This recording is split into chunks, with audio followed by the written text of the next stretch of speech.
Okay, good morning. Today is April 20th, 2026. It's about 6 in the morning. I feel like I'm getting a late start to the day. I normally get up around 4 or so, but I actually have an alarm for 5 because I panic if I sleep past 5 for some reason. And it went off at 5 and I just laid there. And so I have a rabbit. I have a bunny named Annie. You might see her a little bit, but she doesn't like to be held or touched too much. She's lovely and sweet, but she is very much, imagine a cat that isn't super cuddly. Everything is on her terms. That's what she's like. Anyways, if I don't feed her by 5 or 5:30 in the morning, she comes up and hops on me, and she's like maybe 3 pounds. So you're like, I think something is on me, but you're not really sure. But anyways, I didn't get out of bed till like 5:45, and I don't know. So yeah, I'm just feeling a little off today, mentally, emotionally. Oh my word, I can't even talk. Yeah, I don't know. I just feel weird. But then I think about the changes I've made in my life and what I'm doing right now, and I feel very happy. That was one thing I did want to document. It's just going to take some time to tell my story. And honestly, I feel a little bit rushed this morning, which is a nice reason for doing this. This is making me slow down a little bit. I want to write in my journal. It's okay to take time to do that. A lot of times I have trouble stopping and taking time.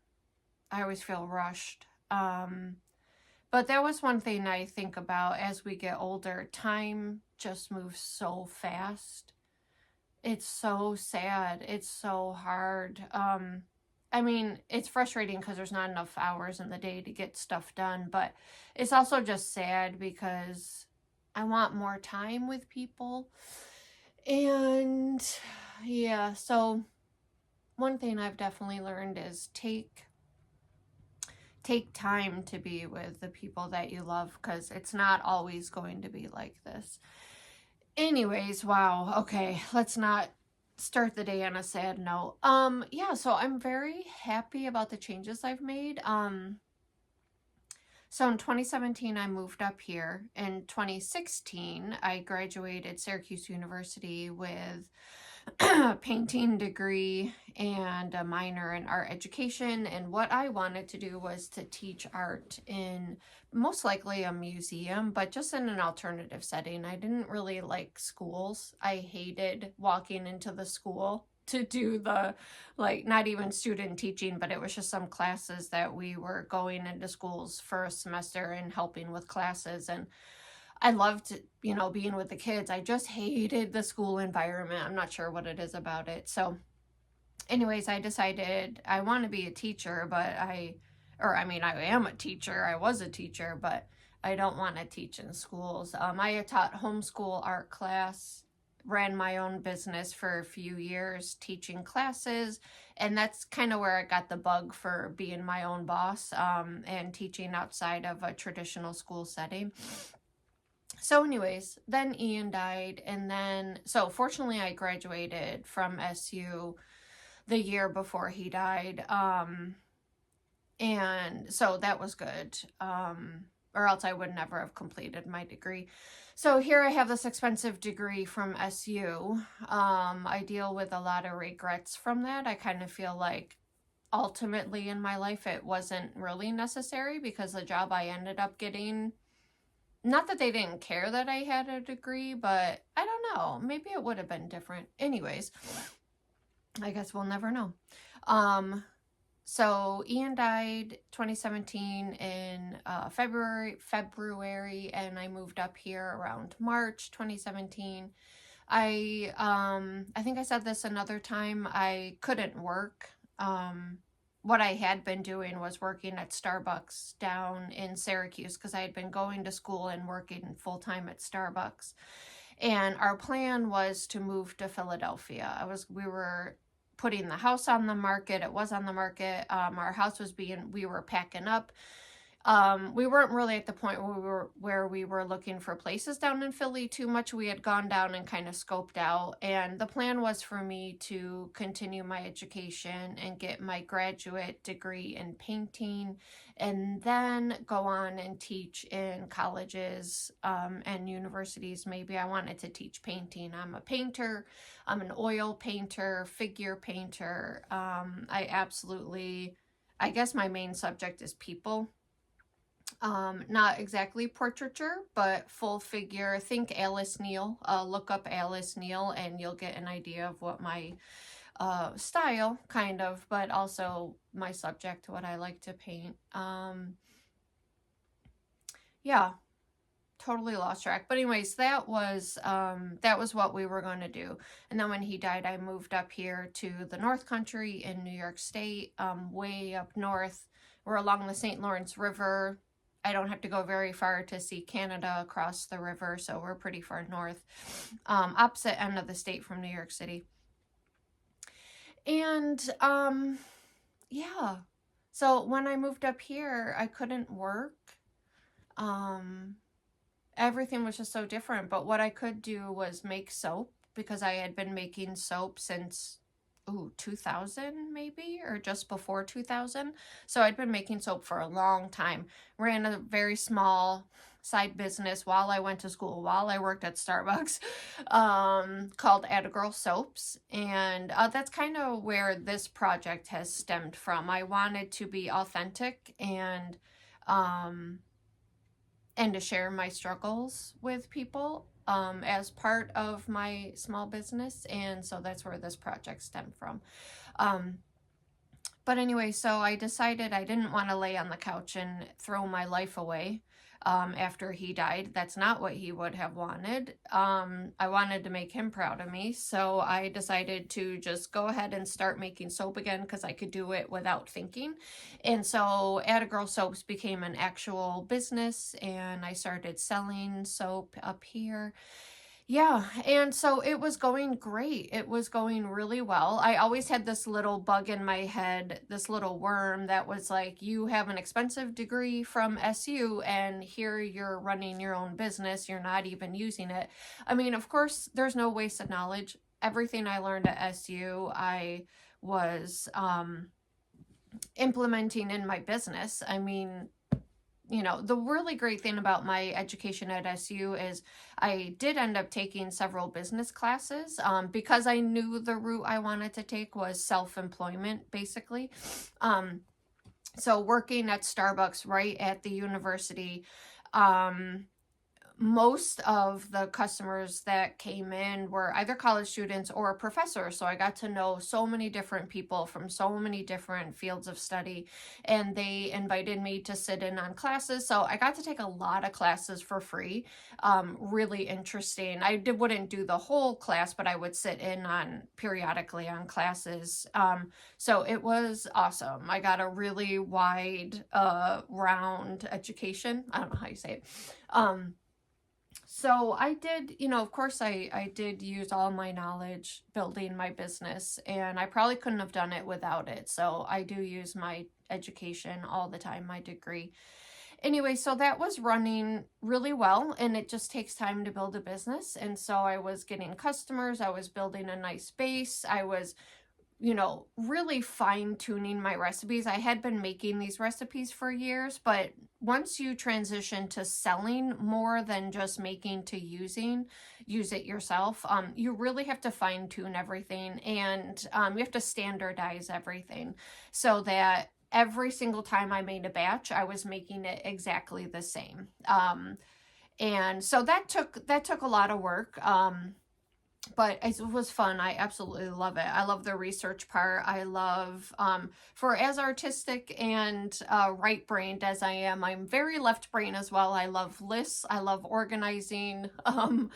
Yeah, I love standardizing. So it suits me because I get to be creative.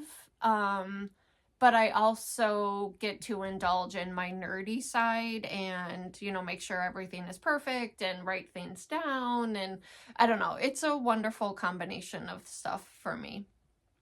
Anyways, so that was going great. I was earning some money. My business was starting to be, I guess, in the green, you would say, earning a profit. And then in the fall of 2020, so the pandemic hit in March, it hit America, North America here in March 2020. So that was actually a good thing for me to have my business because I didn't lose my job, or, farmers markets were still going on because we were outside. So once spring and summer came, I still could have my job, which was great. But in the fall of 2020, I decided to take a part-time job at the Frederick Remington Art Museum up here. I had been teaching classes for them basically since I moved up in 2017. I'd been doing volunteer docent, which are people that give tours at the museum. So I had been kind of like working with them, but just on my own as a business. But in 2020, in the fall, they hired me as part-time, working in the lobby, welcoming guests and everything. And I loved it. I absolutely loved it. I got to do that part-time. I still ran my business. It was wonderful. But being in a museum environment, I saw the educator there, which was the educator and curator. Absolutely lovely people. These are just amazing people. They love what they do. They're so passionate. I honestly have never met more people that are more dedicated. When you have such a small staff, there was maybe 5 people on staff for this fine art museum. It's beautiful. You guys should look it up, Frederick Remington Art Museum. It's in Ogdensburg, New York. It's absolutely stunning, and the people are just amazing. So anyways, I started to do more and more, and I would take on more and more, which is my natural state, I think. So I started to teach their homeschool class because I had experience doing that. And, as I got deeper and deeper and more involved in the museum, I still ran my business. It was still going really well, but I felt like I was finally using my education. I was using my degree. Here I had been paying a little bit on a student loan. And, oh, here's Annie. This is Annie, my little bun. She's a Netherland dwarf. Geez, it's been a while since I said what kind she was. She's albino, so she's all white with these red eyes. She's beautiful.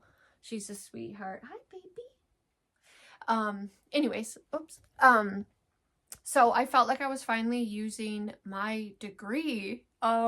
So it felt wonderful. I absolutely loved it. I felt in my element. I was giving tours. I was talking to people. I was learning about Frederick Remington, and Sally James Farnham is the other artist that we have in there. So it was just wonderful. And, but the museum had been going through a lot of changes.